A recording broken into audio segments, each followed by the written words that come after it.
বাংলা যখন 18টা সাংসদ জিতিয়ে পাঠিয়েছিল তখনও বাংলাকে কিছু দেয়নি। আজও বিজেপির 12টা সাংসদ রয়েছে, বাংলাকে কিচ্ছু দেওয়া হয়নি। এবং এই যে 12 জন সাংসদ রয়েছে কেউ কোনোদিন প্রতিবাদও করবে না। বাংলা দীর্ঘ দিন ধরে বঞ্চিত, আজও বঞ্চিত, বাংলার জন্য কিচ্ছু নেই। 2025 সালে এই বছর নভেম্বর মাসে যেহেতু বিহারে নির্বাচন আছে, বিহারের জন্য সবকিছু করা হয়েছে। এটা তো নির্বাচনকে মাথায় রেখে করে, সাধারণ গরিব মানুষের জন্য তো কিছু করে না। সুতরাং আমাকে পুরোটা পড়তে হবে। মিডল ক্লাসের উনি ইনকাম ট্যাক্স রিবেটের যে কথাটা বলেছেন, ওখানে আবার বলেছেন যে 4 থেকে 8 লাখের জন্য 10%, 8 থেকে 12 লাখের জন্য 20%, 20 থেকে 30 লাখের জন্য 25%। একটা অস্পষ্ট জায়গা রয়েছে, আমাকে পড়তে হবে, তারপর আমার যা বলার আমি বলবো। ও कल्याण दा बोल देगा अलग से। भाई बजट में आम आदमी के लिए कुछ नहीं है, क्योंकि आपको पता है कि इस साल बिहार में चुनाव है। तो बिहार का चुनाव को रख के सर में रख के उन्होंने पूरा बिहार के लिए एक बजट रोल आउट किया है, जहां पे हर चीज बिहार को दिया है। पिछला बार भी 2024 में जुलाई में जब बजट पेश किया था तो आपने देखा था सब कुछ आंध्र प्रदेश और बिहार के लिए किया गया था। तो आंध्र प्रदेश का तो चुनाव हो गया, अब इस साल बिहार में चुनाव है। आंध्र प्रदेश में 4 साल 4.5 साल कोई चुनाव है नहीं, तो सब कुछ बिहार के लिए किया गया। और जहां तक बंगाल का सवाल है, पिछले 10 सालों में जब से ये सरकार सत्ते में आई है, जब से बीजेपी सदन चला रहे, जब से सरकार बनाई है 2014 साल से आज तक कुछ नहीं मिला बंगाल को, और आज भी इस बजट में बंगाल के लिए कुछ नहीं है। ये दुखद है, अनफॉर्चुनेट है।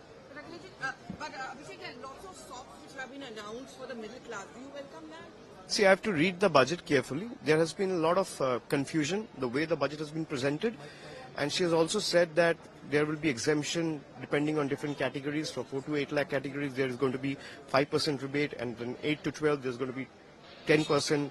12 to 15 lakh, there's going to be 15%. So I have to read the budget first. But I have listened to the budget speech extremely carefully. I think there's nothing for the middle class. They're only trying to fool the people like they've done in the past 10 years. Budget में खास क्या है और बिहार के लिए खास क्या है? देखिए, सबसे पहले तो एनडीए का सहयोगी होने के नाते मैं हमारे प्रधानमंत्री आदरणीय नरेंद्र मोदी जी का, माननीय वित्त मंत्री जी का विशेष तौर पर धन्यवाद करूंगा कि जिस विकसित देश को बनाने की सोच के साथ हम लोग आगे बढ़ने का हम लोग प्रयास कर रहे हैं, उसको मजबूती देने वाला ये बजट है। जहां इस बजट में अमीर और गरीब के बीच की दूरी को कम करने के प्रावधान दिए गए हैं, गांव और शहर के बीच की दूरी को कम करने का इसमें जिक्र किया गया है, युवाओं का, महिलाओं का, मिडिल क्लास का जिस तरीके से हैंड होल्डिंग का जिक्र इसमें किया गया है, युवाओं के स्किल को किस तरीके से मजबूती देने के प्रावधान इसमें बनाए गए हैं। मुझे लगता है हर क्षेत्र, हर सेक्टर को ये छूने वाला ये बजट है। खास तौर पर मेरे लिए, जिस मंत्रालय से मैं आता हूं, मेरे लिए ये एक ज्यादा खुशी की बात है कि निफ्टेम का एक लंबे समय से हम लोगों की मांग रही थी। अभी सिर्फ निफ्टेम के 2 ही इंस्टीट्यूट थे, हम लोग लंबे समय से चाहते थे कि निफ्टेम जिस तरीके से युवाओं को प्रोत्साहित करने का, उनको बढ़ावा देने का कार्य कर रहा है, मांग थी हम लोग की लंबे समय से। बिहार में अब एक और निफ्टेम खुलने जा रहा है, ये हम लोग के लिए खुशी की बात है।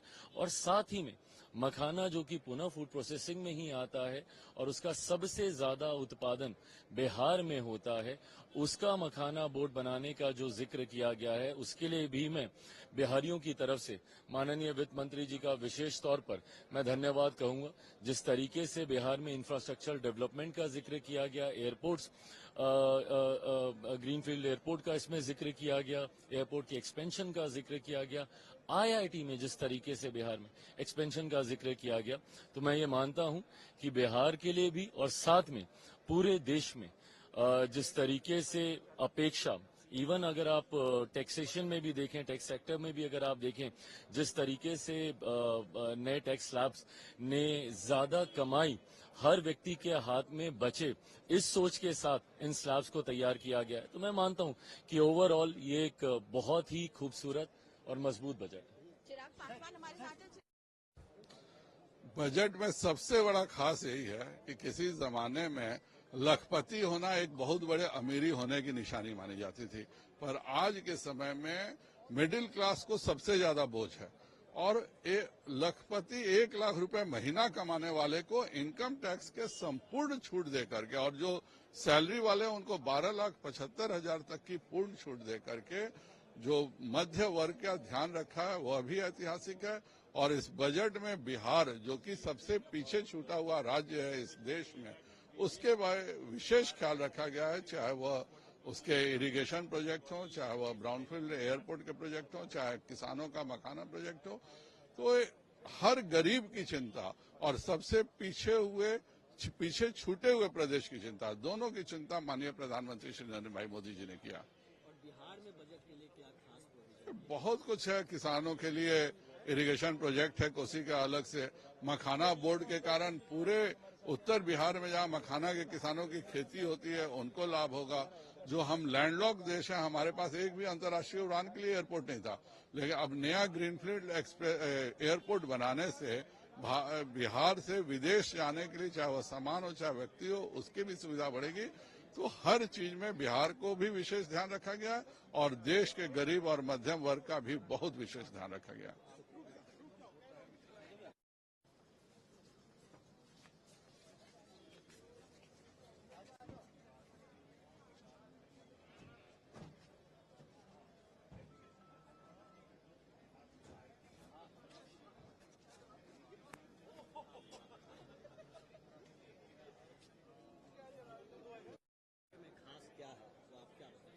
देखिए, बजट जो है ये मिडिल क्लास के लिए बहुत अच्छा है, जिसमें जो रियायतें दी गई हैं टैक्स को लेकर के, इनकम टैक्स को लेकर के, उससे मैं समझता हूँ कि आज पूरे देश के अंदर एक खुशी की लहर होगी। और इसके अलावा सभी की, खास करके एमएसएमई के लिए, जो छोटे उद्योग हैं, छोटे लघु उद्योग हैं, उनके लिए बहुत कुछ इसके अंदर दिया गया है कि उनको कैसे इनकरेज किया जाए। इसके अलावा न्यूक्लियर पावर के ऊपर जो है आगे चल के प्राइवेट सेक्टर भी उसमें पार्टिसिपेट कर पाएगा। न्यूक्लियर पावर जो है वो ग्रीन एनर्जी होती है, उसके अंदर कोई भी फिर आप लोग का हो गया, फिर साथ में क्यों कीजिएगा सर? बजट में खास क्या है अगर कहे तो किसानों के लिए? ये आत्मनिर्भर भारत के निर्माण का बजट है। विकास की ललक, विश्वास की महक और विकसित भारत के निर्माण की तड़फ है।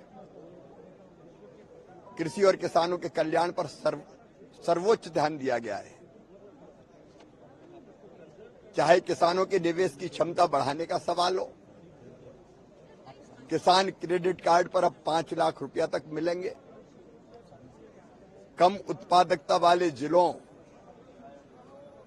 में अच्छे बीज हो, उत्पादकता बढ़ाना हो, कृषि इंफ्रा का निर्माण हो, दलहन मिशन हो, अनेकों सौगातें किसान को दी गई है, कृषि कल्याण को दी गई है। मध्यम वर्ग को भी बहुत बड़ी सौगात मिली है, लेकिन गरीबों, महिलाओं और युवाओं पर भी विशेष ध्यान दिया गया है। मध्यम वर्ग की बात करें, बजट की बात करें तो इनकम टैक्स में भारी छूट दिया गया है, ये इस पर यह मध्यम वर्ग के लिए वरदान है। कोई कल्पना नहीं करता था कि इनकम टैक्स में छूट की सीमा 12 लाख रुपए तक हो जाएगी, और इसके लिए बहुत बहुत धन्यवाद वित्त मंत्री जी को और विशेषकर प्रधानमंत्री जी को। मिडिल क्लास के लिए बहुत पूछे तो बजट में खास क्या है? बजट में खास ये है कि बजट में सभी वर्गों की तरफ ध्यान दिया है, मतलब किसी वर्ग को इसमें से छोड़ा नहीं है। और ये बजट अपोजिशन बोलता है बेकार है, लेकिन अपोजिशन का चश्मा ही बेकार है, तो इसीलिए उनको ये बजट बेकार दिखता है। तो बजट से मतलब देश का विकास होगा, देश की इकोनॉमी और भी ऊपर आने का मौका मिलेगा। माननीय नरेंद्र मोदी जी के नेतृत्व में 2025-26 का जो बजट है, आदरणीय निर्मला सीतारामन जी ने पेश किया है, और इस बजट के माध्यम से सभी वर्गों को सही न्याय देने की भूमिका रखी है। बिहार के लिए नया पैकेज भी दे दिया है, और बिहार का इसलिए दिया है कि भाई बिहार एक बड़ा स्टेट भी है, नीतीश कुमार जी का बहुत बड़ा योगदान हमारे सरकार में है, और इसीलिए बिहार को अच्छा पैकेज भी दे दिया है। और हमारे महाराष्ट्र को भी इसमें न्याय में मिला है। महाराष्ट्र में मुंबई हमारी आर्थिक राजधानी भी है, और महाराष्ट्र के लिए भी मतलब अच्छा, जो अनेक डिपार्टमेंट का बजट अच्छा मिला है। तो सभी वर्गों को न्याय देने वाला बजट है, और ये बजट से मतलब सभी वर्गों का विकास होगा, और देश इकोनॉमी और भी ऊपर उठ जाएगी, ऐसा ये बजट है। मध्यम वर्ग के लिए खास करके इनकम टैक्स में बड़ी छूट दी गई है। 12 लाख तक कोई भी अब पैसे देने की जरूरत नहीं पड़ेगा, टैक्स देने की जरूरत नहीं मुझे लगता है कि जो 12 लाख तक मतलब अगर इनकम है तो उसमें टैक्स देने की जरूरी नहीं है। ये एक बहुत बड़ा इम्पोर्टेंट निर्णय निर्मला सीतारमण जी ने अनाउंस किया है और मध्यम वर्गों की तरफ भी ध्यान दिया है, ऊपर के वर्गों की तरफ भी ध्यान दिया है और जो ग्रासरूट का जो हमारा समाज है उनके तरफ भी पूरा ध्यान दिया है और हमारे सामाजिक न्याय और अधिकारिता मंत्रालय को भी अच्छा बजट मिला है। तो इसीलिए इस बजट से सभी वर्गों का कल्याण होगा और देश का कल्याण होगा और उसमें अपोजिशन के लोगों का भी कल्याण होगा। चलो, बजट आज पेश किया गया, मिडिल क्लास के लिए एक अच्छी खबर, टैक्स स्लैब के अंदर थोड़ी छूट, लेकिन विपक्ष आरोप लगा रहा है कि बिहार ही बिहार दिखाई देगा। हर चीज में बिहार था। इंस्टीट्यूट खुलना है तो बिहार, वहाँ पे कुछ डेवलपमेंट होना है तो बिहार। इनको बस अपनी सरकार बचाने के लिए जो है जो क्रच का जो इनके दो हैं उसमें से एक पे विशेष ध्यान दिया है और हर चीज बिहार में घुसाया है। तो राजनीतिक बजट है, उसमें कोई विशेष कुछ नहीं था। सर, आपको लगता है कि क्या जो एनडीए के घटक दल है उनका कहीं ना कहीं दबाव काम आ रहा है? बिल्कुल बिल्कुल, दबाव में पूरी सरकार है। सरकार अपनी सत्ता, अपनी कुर्सी बचाने के लिए, मोदी जी अपनी कुर्सी बचाने के लिए पूरा बजट उन्होंने निकाला है और कुछ भी इसमें ऐसा नहीं दिखा। इसमें अब आईटी की ये बढ़ाने की बात कर रहे हैं, इसमें संख्या बढ़ाने की बात कर रहे हैं कि हमने 100% बढ़ा दिया। मैं खुद वहां से हूं, मैं जिस कमरे में मुझे कमरा मिला था जिसमें मैं सिंगल रहता था, आज उस कमरे में 3 बच्चे घुसे हुए हैं, कबूतरों के लिए ठूस रखा है और ये बता रहे हैं हमने 100% उसमें कैपेसिटी बढ़ा दी। तो कैपेसिटी बढ़ाने की तैयारी तो कुछ थी नहीं, कैपेसिटी बढ़ाने की बात कर रहे हैं। नया पॉइंट मिल गया आपको। ये भी है कि ये हरी क्या हाल है राम भाई? बहुत विपक्षी दलों ने आज वॉकआउट भी किया भाषण के दौरान। किस तरीके से? देखिए, ये बहुत गंभीर घटना है और निश्चित तौर से प्रयागराज के लोगों के लिए पीड़ादायक घटना है। पूरा उत्तर प्रदेश के लिए एक बड़ी बात है और जो सरकारी अव्यवस्था थी, जिस तरीके से जिला प्रशासन, मेला प्रशासन, पुलिस प्रशासन चरमरा गया। आपने 10 करोड़ लोगों का दावा किया मौनी अमावस्या में आएंगे, कहीं पर लोगों के लिए रैन बसेरा नहीं था, शौचालय की व्यवस्था नहीं थी, पीने और पानी की व्यवस्था नहीं थी, तो लोग कहां जाएं? और कहीं न कहीं ये नाकामयाबी है उत्तर प्रदेश सरकार की और इन सारे विभागों की और इसलिए सरकार जो है जवाब देने से कतरा रही है और जो आयोग बनाया गया है वो लीपापोती कमीशन है, वो कहीं न कहीं तथ्यों को उजागर करने में अक्षम है। हम ज्वाइंट पार्लियामेंट्री कमेटी चाहते हैं कि निश्चित तौर से सांसद जाएं, खुद देखें कि अव्यवस्था कितनी थी, सभी दल के सांसद जाएं और वो अव्यवस्था को देखकर ऐसा और गहनता के साथ देखें तो निश्चित तौर से मुझे लगता है कि सरकार की कमियां उसमें उजागर होंगी। के आंकड़े को लेके भी जो है मांग कर रहे हैं कि बताएं कि आखिरकार आंकड़ा क्या है। देखिए, निश्चित तौर से आंकड़े ज्यादा हैं। मैं प्रयागराज में था, मैंने खुद देखा है, बहुत ज्यादा आंकड़े हैं, सरकार छुपा रही है। मैंने कहा कि गरीब लोगों के साथ, उनकी मौत के साथ खिलवाड़ कृपा करके, मेरा करबद्ध निवेदन उत्तर प्रदेश की सरकार के साथ है, खिलवाड़ न हो, सही आंकड़े जारी किए जाएं। अभी भी लोग भटक रहे हैं, अभी भी फोन कर रहे हैं कि कितने लोग खोए हुए हैं, इसकी सूची और जितने लोग मृतक हैं उसकी सूची प्रकाशित करने में क्या हर्ज है। लेकिन सरकार खोए हुए लोगों की सूची भी नहीं बता रही है और जो मृतक हैं उनकी भी पूरी सूची बता नहीं रही। जो दूसरी भगदड़ की घटना है, अभी भी प्रशासन 4 दिन के बाद अभी भी जांच कर रहा है, जबकि वो मीडिया में आ चुका, लोगों के बयान आ चुके, सार्वजनिक तौर पर इसकी जानकारी हो चुकी कि झूसी के पास भी भगदड़ मची। 7 आदमी महामंडलेश्वर की गाड़ी के साथ जो बताया गया कि मरे हैं और लगभग 100 आदमी से कम, जहां पर ये घटना है इससे कम नहीं, ये आंकड़ा ज्यादा है। लेकिन सरकार आंकड़ों के साथ भी बाजीगरी करने का काम कर रही है। सर, बजट को कैसे आप लोगों ने, पूरे विपक्ष ने वॉकआउट किया था, विपक्ष पूरा एकजुट है, ये माने? निश्चित तौर से प्रयागराज की महाकुंभ की घटना पर पूरा विपक्ष एकजुट है। ये बहुत ही दुखद घटना है, इसमें भ्रष्टाचार भी है, इसमें अव्यवस्था भी है, इसमें सरकार का परामर्श लोगों से न लेना सबसे बड़ी कमी है। और जब इतनी बड़ी संख्या में श्रद्धालु आ रहे हैं, उसमें वीआईपी लोगों का जिस तरीके से स्नान कराया गया, निश्चित तौर से हमने आग्रह किया था सरकार के लोगों से कि 3 तारीख तक वीआईपी स्नान को कम किया जाए, लेकिन सरकार ने हमारी बात को अनदेखा किया। बजट पर मैं कहना चाहूंगा, सरकार ने बजट में कुछ भी नहीं दिया। उत्तर प्रदेश के साथ अन्याय।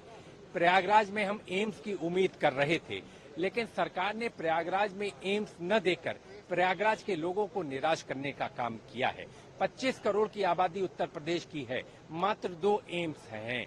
तो मैं कहना चाहता हूं कि स्वास्थ्य पर सरकार का ध्यान नहीं है, शिक्षा पर सरकार का ध्यान नहीं है। जिस तरीके से इन्फ्लेशन लगातार बढ़ रहा है, उसको सरकार कंट्रोल करने में अक्षम साबित हुई है। बेरोजगारी इस सरकार में बढ़ी है, महंगाई इस सरकार में बढ़ी है। जो हमारा मध्यम वर्ग है, उसकी कमर तोड़ने का काम इस सरकार ने किया है। किसान आज इस सरकार में परेशान है। तो निश्चित तौर से समाज के सभी वर्गों में इस बजट को लेकर घोर निराशा है। सरकार से उम्मीद थी कि दिल खोल करके इन वर्गों का ध्यान रखते, तो मुझे लगता है कि ये बेहतर बजट साबित होता। धन्यवाद।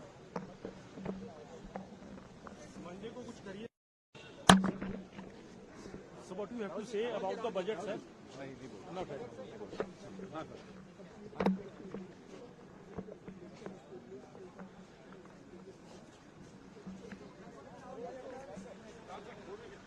मना करेंगे ना, नो कमेंट।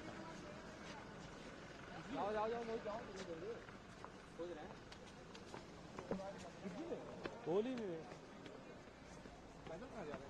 गाड़ी में बैठे हैं बस। 4000 किलोमीटर चल रही है, थोड़ा और कम हो जाएगा।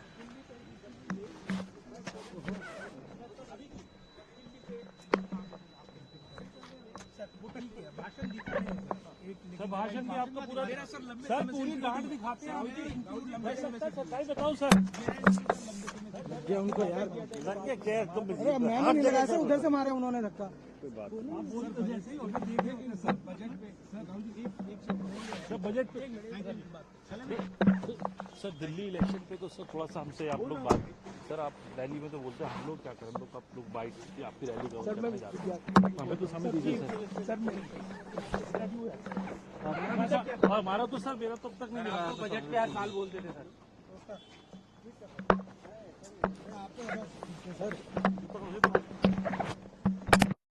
नहीं करो, एक बाहर रास्ता सर बजट को लेकर क्या कहेंगे? मिडिल क्लास से लेकर सबको राहत दी गई है इसमें। नहीं, निश्चय ही जैसा आपने कहा मिडिल क्लास को राहत दी गई है, लेकिन मैं इस अवसर का इस्तेमाल करूंगा एक और पहलू की तरफ इशारा करते हुए। बड़ी संवेदनशीलता के साथ इस बजट की रचना की गई है, बड़ी दूरअंदेशी के साथ, और मोदी जी की दूरअंदेशी और उनकी निर्णय लेने की कैपेसिटी, क्षमता की इसमें झलक है। जो इस बात का अक्सर शायद अभी जिक्र नहीं हो रहा, धीरे धीरे समझ में आएगी। जो न्यूक्लियर एनर्जी मिशन को लेकर के घोषणा है, ये सारे ये विश्व को चौंका देने वाला एक निर्णय रहेगा।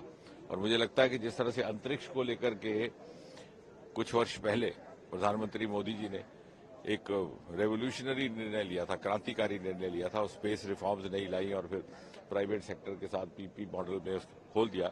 इसी प्रकार आज न्यूक्लियर मिशन की घोषणा हुई है और साथ ही साथ एक टारगेट रखा गया कि सन 2047 तक भारत 200 गीगावाट न्यूक्लियर एनर्जी तैयार करेगा। अर्थात अब वो समय नहीं रहा कि भारत दूसरों से सीख लिया करता था, अब हम टारगेट रखने जा रहे हैं। और ये जो कुछ एक क्षेत्र हैं, क्लाइमेट कंसर्न्स का क्षेत्र, ग्रीन एनर्जी का क्षेत्र, इनमें समझा जाता है कि भारत को शायद ना ज्यादा सोच है ना समझ है।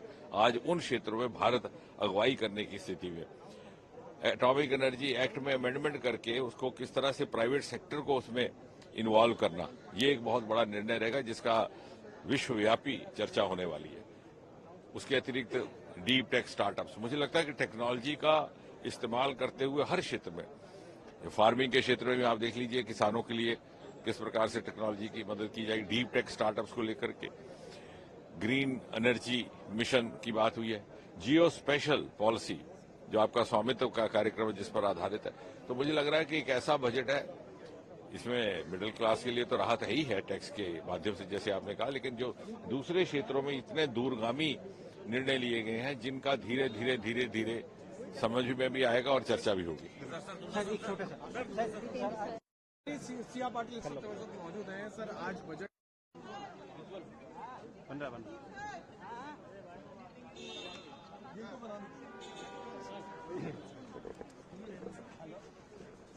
मैम बजट को सही दो सर।